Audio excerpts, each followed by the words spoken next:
warahmatullahi wabarakatuh. Salam dan bahagia Bapak Ibu guru hebat. Saya Rizka Nur Ma'rifah, calon guru penggerak angkatan 7 dari kelas 109B BBKP Jawa Timur Kabupaten Probolinggo. Nah, saat ini saya akan melaksanakan tugas aksi nyata modul 2.3 coaching untuk supervisi akademik yang ditemani oleh teman sejawat saya, Ibu Khalifatun Khairiyah. Silakan Bu Khalif untuk memperkenalkan diri singkat, nama lengkap beserta mengajar di kelas mana. Baiklah, terima kasih Bu Rizka untuk waktunya. Assalamualaikum warahmatullahi wabarakatuh. Waalaikumsalam warahmatullahi wabarakatuh. Perkenalkan, nama saya Khalifatun Khairiyah. Saya bekerja atau dinas di SD Negeri Karambong, Kecamatan Pacarakan, Kabupaten Probolinggo. Kebetulan pada tahun ini saya bertugas atau mengajar di kelas 4. Demikian, terima kasih.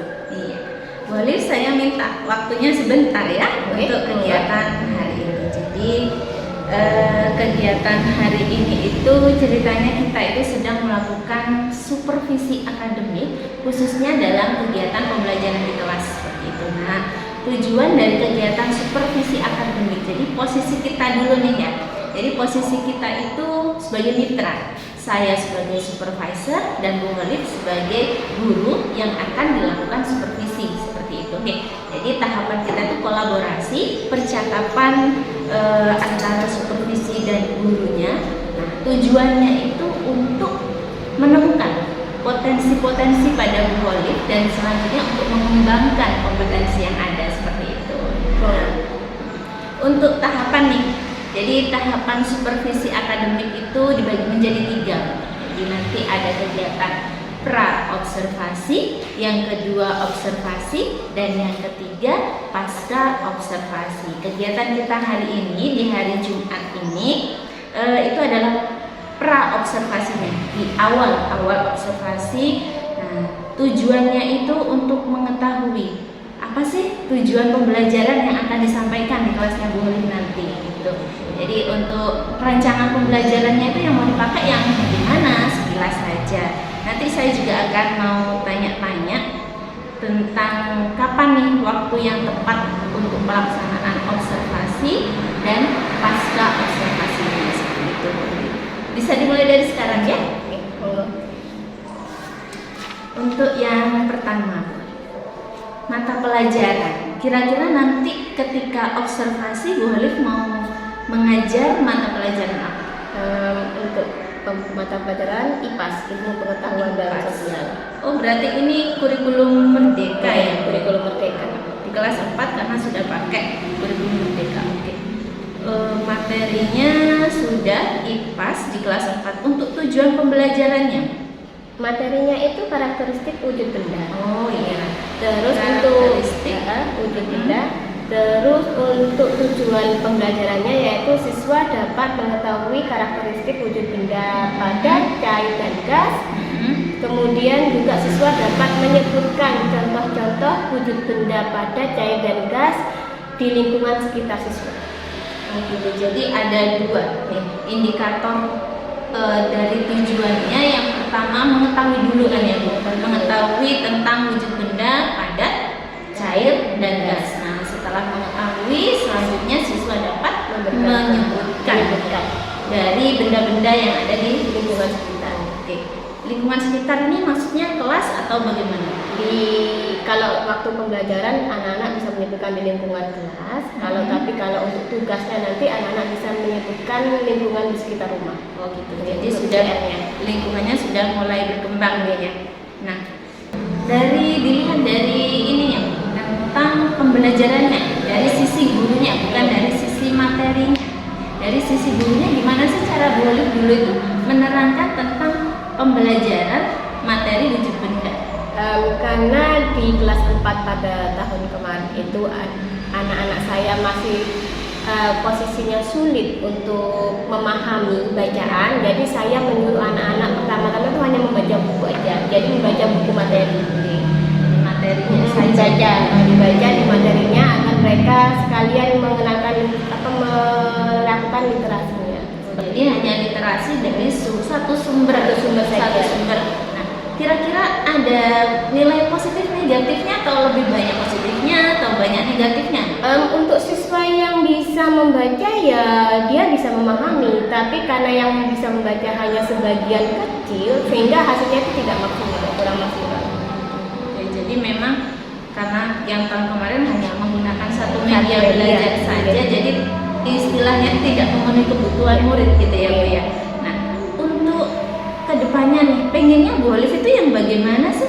Mungkin menggunakan media yang interaktif yang bisa menarik perhatian siswa seperti tampilan video atau PowerPoint atau slide seperti itu, dan juga siswa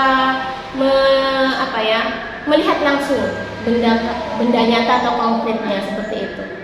Jadi memang kebutuhan murid itu berbeda ya Bu. Jadi kita sebagai guru juga harus menganalisis kebutuhan siswanya. Mungkin ada siswa yang auditori seperti itu ya Bu ya.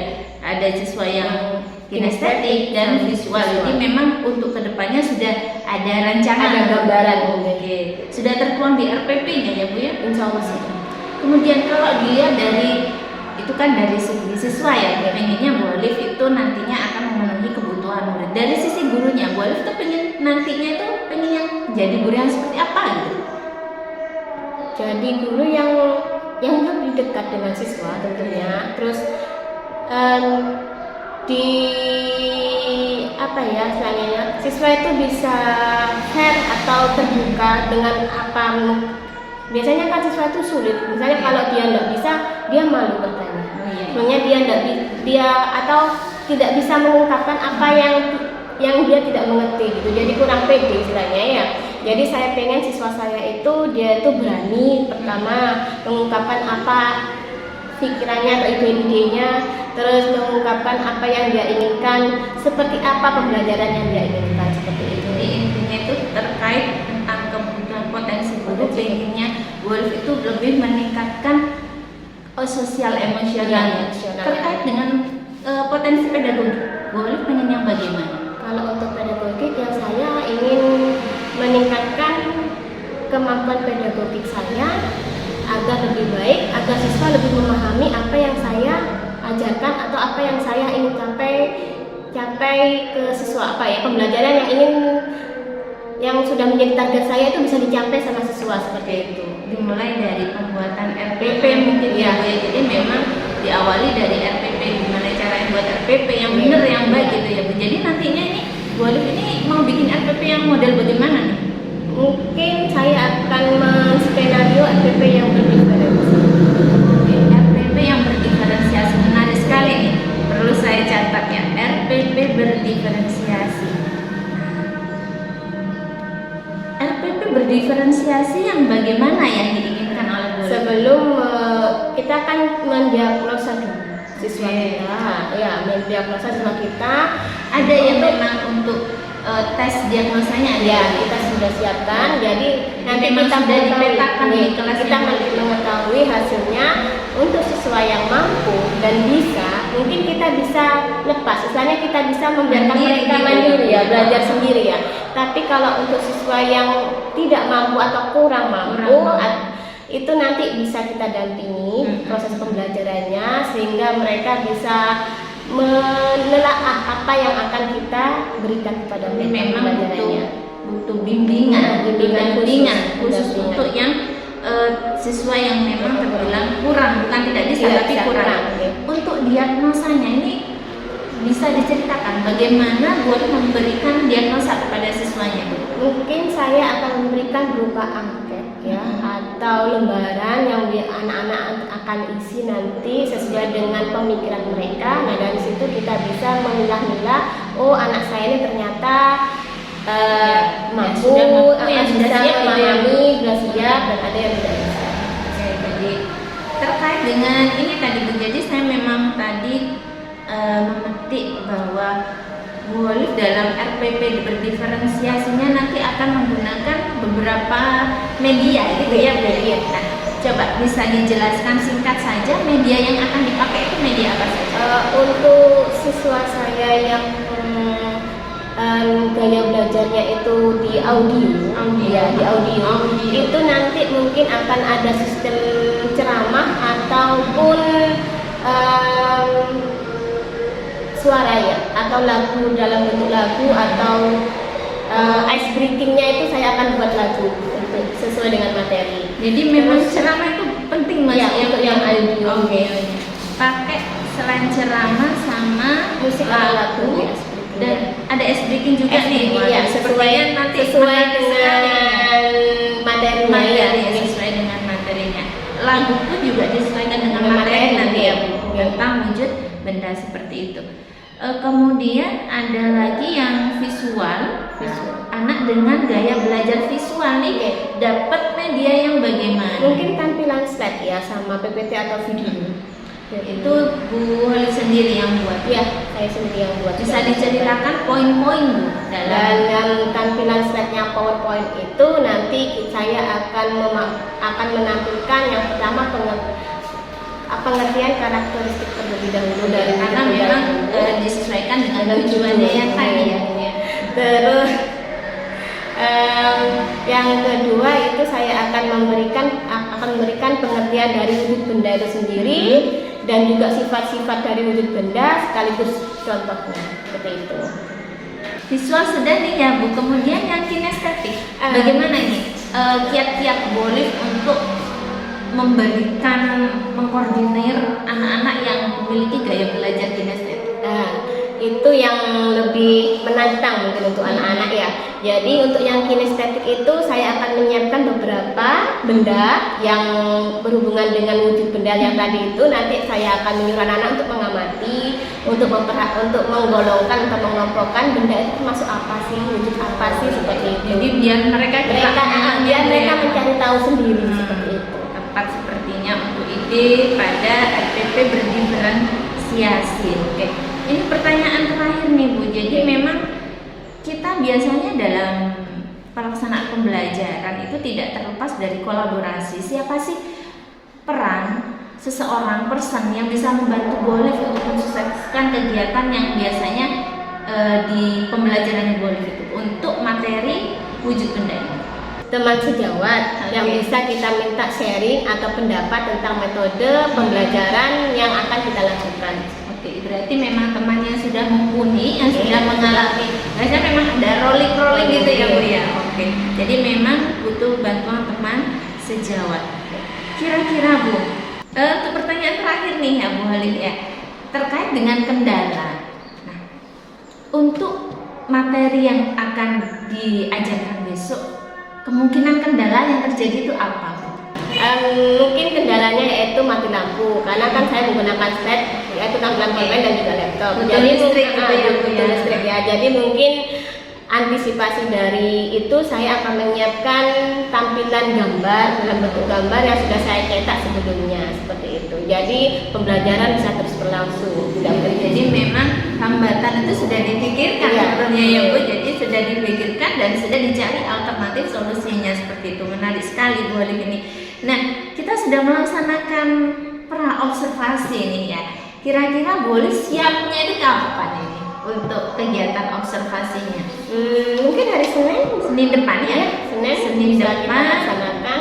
Kira-kira jam berapa Bu? Sekitar jam 8 ya. Jam 8 pagi saja.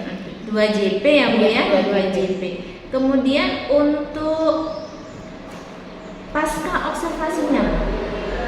Hari Selasa langsung. Oh, hari Selasanya gitu. Oke, jadi nanti di pasca observasi itu saya akan saya akan mencatat dari kegiatan pra-observasi, saya punya analisis data. Di kegiatan observasi saya juga akan mencatat data-data yang ada. Nah, data keseluruhan itu nanti akan kita kembangkan pada kegiatan pasca observasi gitu. Jadi nanti refleksinya pada pasca itu, dan selain untuk merefleksi kita bareng-bareng juga akan cari nih area pengembangan yang sudah berhasil dilakukan. Kalaupun itu ada yang masih ada yang kurang, butuh apa ini solusinya seperti itu. Oke, menarik sekali. Terima kasih atas waktunya. Boleh silakan kembali ke kelas. Nah, semoga kegiatan hari ini memberikan manfaat untuk Bolif, untuk sekolah dan untuk siswa tentunya.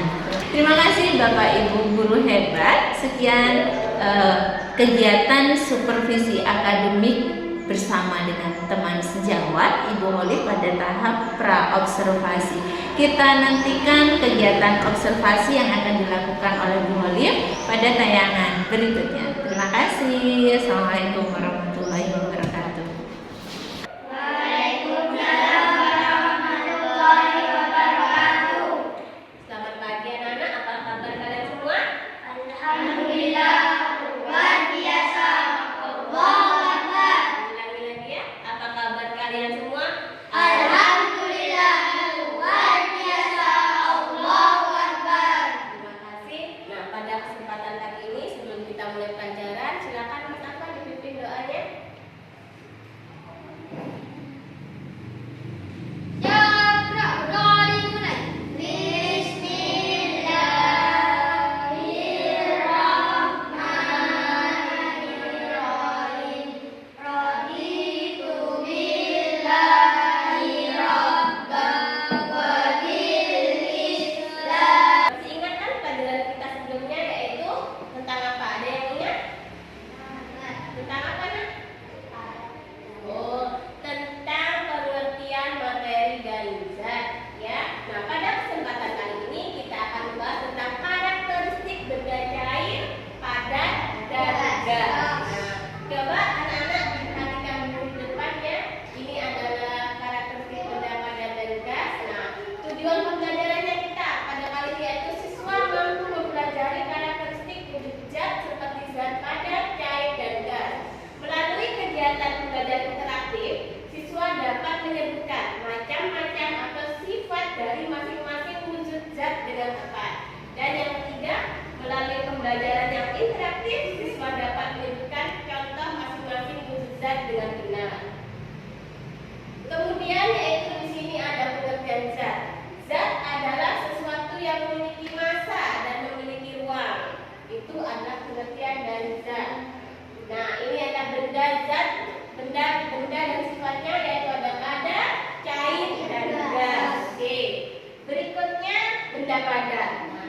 Pengertian benda padat sendiri yaitu benda padat adalah segala benda yang sifat partikelnya lebih padat daripada wujud benda lainnya. Contohnya benda padat adalah benda-benda yang tidak memiliki pergerakan bebas. Nah, sifatnya juga itu di situ harus sudah dijelaskan. Bentuk dan volumenya tetap, memiliki massa, dapat berubah bentuk dengan cara tertentu. Nah, seperti gambarnya itu yang benda padat itu kotak itu ya, balok kayu itu ya. Nah, balok kayu kalau diletakkan di dalam tabung, nah tabung yang besar ataupun tabung yang kecil maka bentuknya tetap tidak akan berubah.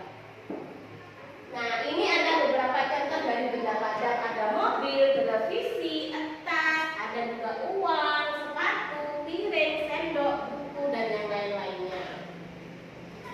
Kemudian benda cair. Benda cair ada yang bisa membacakan? Mas Afan coba dibacakan pengertian benda cair apa? Benda cair adalah Mas Afan? Benda cair adalah salah satu bentuk dan wujud benda yang berupa cairan dengan sifat-sifatnya yang khusus dan berbeda dari benda padat dan benda gas.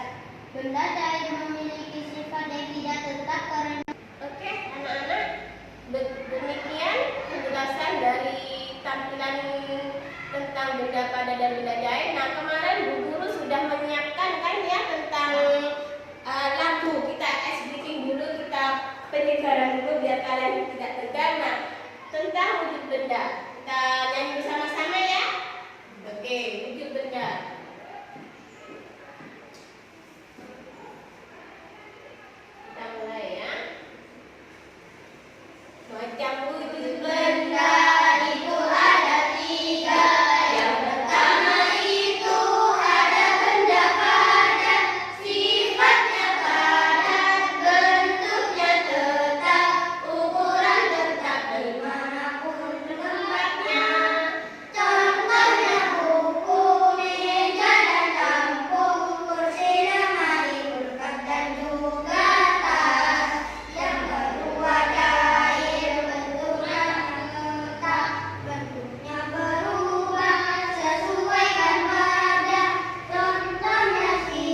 Satu.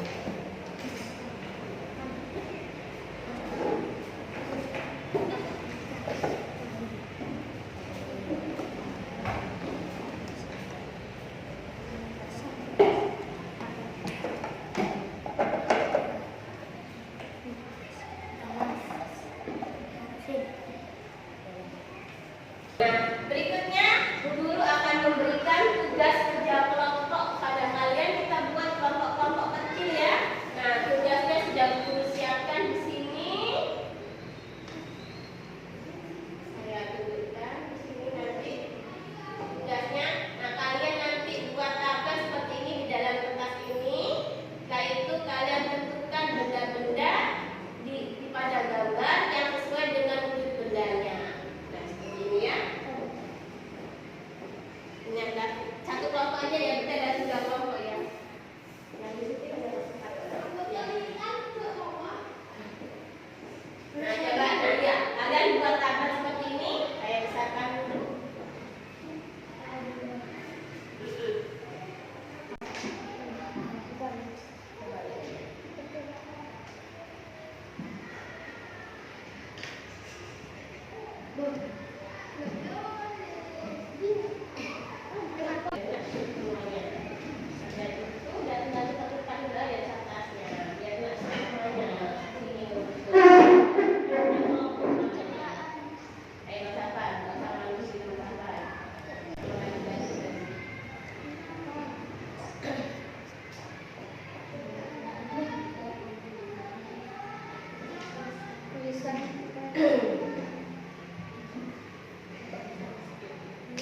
Pembelajaran kita hari ini anak-anak. Nah, sekarang Guru mau bertanya sama kalian, kesimpulan siapa yang bisa memberikan kesimpulan pelajaran apa yang telah kita pelajari hari ini?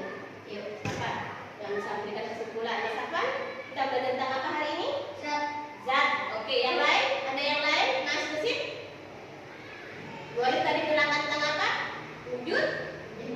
Wujud benda. Wujud benda itu ada berapa, Mas? 3. Oke, Mas Dani sebutkan wujud benda. Ada cair gas. Ya, oke. Nah, sekarang Guru mau bertanya. Dengan pembelajaran seperti ini, menurut kalian menyenangkan atau tidak? Menyenangkan. Apakah dalam pembelajaran berikutnya pelajaran seperti apa yang kalian inginkan? Seperti apa? Pembelajaran yang seperti apa? Ada yang bisa menjawab? Kalian ingin Bu Guru memberikan pelajaran seperti apa? Refleksinya kita hari ini. Ayo malah nggak usah bisik-bisik, harus berani. Yuk. Mungkin menampilkan tampilan seperti ini Bu, atau di sini dengan nyanyi seperti tadi, atau apa seperti itu. Menampilkan tadi. Oh, menampilkan materinya tampilan seperti ini ya. Oke, itu masukan buat Bu Guru. Ada yang lain? Senang nggak belajar sama Bu Guru? Nah. Terima kasih. Nah, sampai di sini anak-anak pelajaran kita hari ini. Nanti pekerjaan rumah Bu Guru berikan sama kalian ya. Jangan lupa dikerjakan. Kalau tidak bisa tanya sama kedua orang tua kalian di rumah dan bisa dikumpulkan. Wabillahi taufiq wal hidayah. Wassalamualaikum warahmatullahi wabarakatuh. Bismillahirrahmanirrahim. Assalamualaikum warahmatullahi wabarakatuh. Salam dan bahagia guru-guru hebat. Hari ini saya kembali bersama dengan teman sejawat saya, Ibu Holifatul Mulia, dan Bapak pengajar praktik saya, Bapak Sunarto. Mohon izin ya Bapak untuk melaksanakan lanjutan dari kegiatan observasi kembali.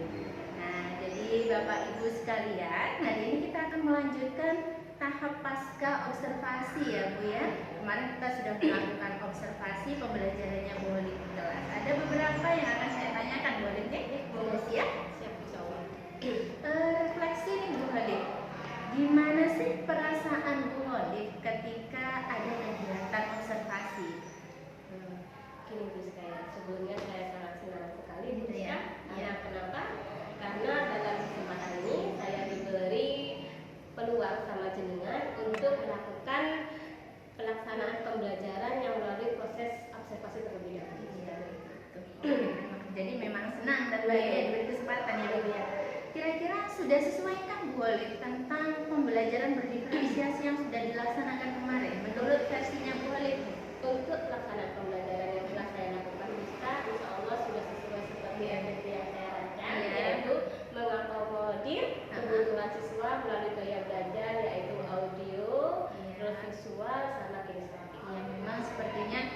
saya tangkap kemarin anak-anak itu terutama yang kinestetik ini semangat sekali ya Bu pakai media-media belajar, karena kan memang selama ini kita masih terpacu sama yang namanya buku, kemudian kita juga jarang sekali gitu pakai slide gitu ya. Jadi memang saya lihat kemarin terutama yang kinestetik nih Pak, teman-teman anak-anak itu semangatnya luar biasa dengan Karena mereka langsung praktek, langsung menghadapi apa yang mereka kerjakan. Jadi konsepnya ini benar-benar sesuai dengan tahap usianya mereka ya Bu. Apalagi kita ada di SD ya, tahap konkret gitu ya. Ada nggak Bu, menurut Bu Olive itu kendala atau hambatannya gitu? Kalau kendala selama proses pembelajaran bisa ya, insya Allah tidak ada. Tidak ada. Tapi untuk pembuatan RPP Oh, itu iya. kendalanya. Karena bagi saya Iya. jujur saja, karena RPP yang berdiferensi itu adalah masih awal buat saya. Masih ini ya. Masih baru. Iya. Seperti itu. Iya ya. Jadi bukan dari pelaksanaan Bukan, ya, bukan. tapi malah ke RPP-nya, menyiapkannya itu. perencanaannya itu harus Jadi butuh nalar, butuh referensi, dan butuh Iya. sharing-sharing dengan teman-teman yang memang sudah mampu yang bidangnya. karena memang juga awal bagi kita Awal. ya. Kemudian kalau terkait hambatan itu Bu ya, apa yang bisa Bu Olive lakukan? Ini kan katanya tadi kalau pelaksanaan oke lah jalan. Kita hambatannya malah pada pembuatan RPP berdiferensiasinya yang harus mengakomodir seluruh kebutuhan siswa gitu ya. Apa kira-kira yang akan Bu Olive lakukan? Seperti yang saya katakan kita mungkin saya harus lebih banyak melakukan searching di internet, mencari referensi, Jadi ataupun di memanfaatkan. buku-buku cetak dan juga sharing dengan teman-teman sejawat atau sama pemangku-pemangku yang memang sudah berada di pakarnya. Yang sudah berdiferensiasi. Iya. Banyak sebetulnya Bu kalau kita mau cari Atau mencari. di apa namanya guru berbagi Berbagi, itu ya Bu ya. ya. Jadi memang yang dilakukan Bu Olive nantinya akan banyak-banyak berliterasi dan berkoordinasi dengan teman-teman yang lainnya gitu ya Bu. Kemudian kapan nih mau dilakukan itu? Insya Allah secepatnya gitu ya. Karena menurut saya RPP berdiferensi ini memang sangat dibutuhkan di kelas saya. Supaya apa?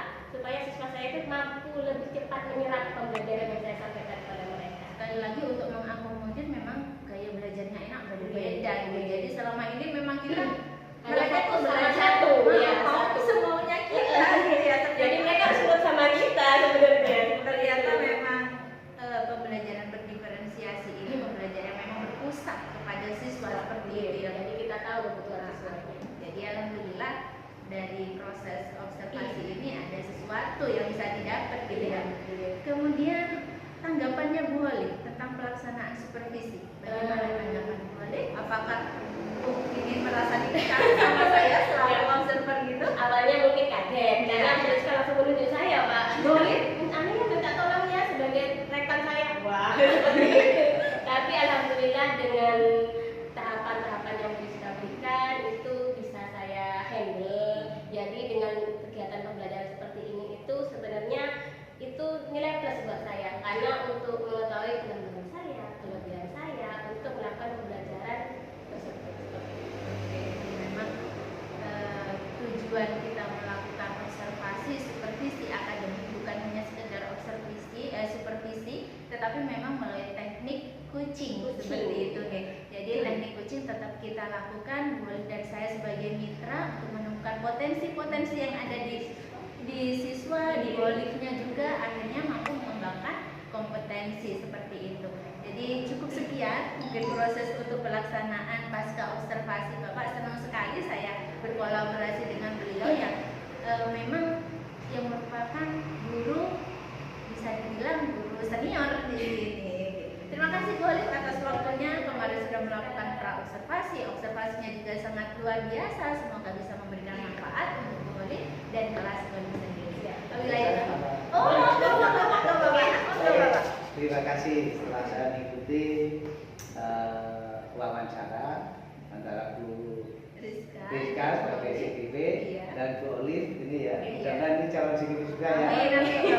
Istilahnya ini kan pembelajaran atau menularkan ilmu kepada teman sejawat. Iya. Ini akan luar biasa kalau hal ini terus berlanjut ya. Continue gitu ya. Dengan yang lain. Nah, terkait dengan apa yang sudah Ibu sampaikan tadi, rasa senang ya melihat hasil kerja itu ya, melakukan persiapan, terus kemudian pelaksanaan, terus kemudian mau disupervisi tambah senang karena awalnya ada observasi ya, dulu dilihat persiapannya, istilahnya disiapkan bareng-bareng, terusnya dilaksanakan, terus kemudian memang benar yang namanya hasil itu tidak puas dari persiapan. Semakin persiapan semakin matang, insya Allah hasilnya akan baik. Ekstrimnya begini, di dunia militer ya, itu kita juga lebih baik latihan berdarah-darah daripada mati di medan perang. Nah, itu ekstrimnya seperti itu. Jadi memang Tapi persiapannya yang persiapannya kita terus sehingga nanti pada saat pelaksanaan kita bahagia melihat hasil kerja kita. Saya kira itu saya luar biasa. Kalau ini akan diteruskan saling berkolaborasi dengan teman sebegawat, insya Allah karakter akan luar biasa. Terima kasih. Oke, terima kasih Bapak Sunarto untuk waktunya, untuk kesempatannya. Senang sekali dengan dampingi saya untuk kegiatan supervisi kali ini. Semoga bisa berdampak ke guru-guru yang lain, ke teman-teman guru yang lainnya. Wabillahi taufiq wal hidayah. Wassalamualaikum warahmatullahi wabarakatuh. Guru penggerak, tergerak, bergerak dan menggerak.